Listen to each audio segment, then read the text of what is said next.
بس أنا النهاردة لو حبيت أبقى شخص ناجح أعمل إيه؟ إيه هو طريق النجاح؟ في حد يجي يقول لي أنا النجاح بالنسبة لي إن أنا يبقى معايا مبلغ من المال وليكن 100,000 200,000 مليون على حسب. واحد تاني يجي يقول لي أنا لما آخد الشهادة الفلانية من الجامعة الفلانية أنا كده نجحت ومش عايز أي حاجة تانية.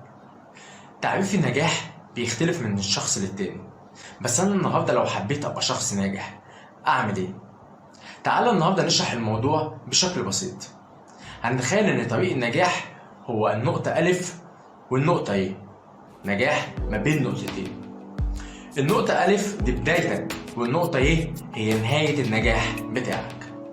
أنا النهاردة لو حبيت أتحرك من نقطة ألف علشان أروح للنقطة إيه ويبقى النجاح بتاعي نجاح مظبوط، لازم تعرف شوية حاجات صغيرة عن النجاح. أولا، إيه هي العربية اللي هتمشي بيها في الطريق ده من نقطة ألف للنقطة إيه؟ خلي بالك كل ما العربية بتاعتك تبقى شديدة كل ما تعرف توصل للنقطة إيه بسرعة. طب العربية إيه هي؟ ببساطة شديدة العربية هي مهاراتك اللي أنت اكتسبتها، الكورسات اللي أنت اتعلمتها. وخلي بالك الحاجات دي كلها حاجات أنت عملتها بإيدك، حاجات أنت اتعلمتها بإيدك. ما ينفعش تيجي تقول أنا هقعد أتعلم في كورسات وفي الآخر أنا كده خلاص اتعلمت المهارة دي. لا، ده كده مش صح. لازم بعد ما تتعلم الكورس تروح تطبق عملي. التطبيق العملي هو ده اللي بينجحك، هو ده اللي بيخلي العربية بتاعتك تبقى عربية مظبوطة، وده اللي بيسرع عملية النجاح بتاعتك. نرجع تاني للمثال بتاعنا. انت واقف عند نقطة ألف ومعاك عربية، خدت شوية كورسات، معاك كام لغة وابتديت تتحرك. لازم تعرف ان انت لازم علشان توصل للنقطة ايه لازم تعدي على مجموعة نجاحات صغيرة، نجاح ب ونجاح ج ونجاح د لغاية لما توصل لنجاح ه. النجاحات الصغيرة حطها جنب بعضها هتدي لك النجاح الكبير. وخلي بالك نجاح كبير جنب نجاح كبير يديك نجاح أكبر.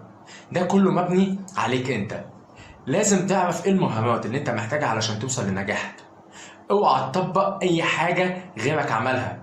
يعني اقصد فلان كان بيتمرن بالطريقة الفلانية علشان ده النجاح بتاعه هو، فهو مطلوب منه انه يمشي بالطريقة الفلانية او يطبق الخبرة الفلانية. في حلقة تانية هنتكلم ايه فايدة الخبرة ويعني ايه خبرة. بس من النهاردة لازم تعرف ايه هي مهاراتك وايه المهارات اللي انت محتاجها علشان تقدر توصل للنجاح بتاعك. والاهم من ده كله ان النجاح بتاعك لو مش محدد وانت عارف ايه هو مش هتعرف توصل. عمرك ما هتعرف تبدأ رحلتك وانت مش عارف انت رايح فين. لازم تبقى محدد هدفك من دلوقتي وتقوم وتبطل كسل. طريق النجاح طريق صعب مش سهل، بس كل ما هتفشل فيه كل ما هتنجح. شكرا لمتابعتكم.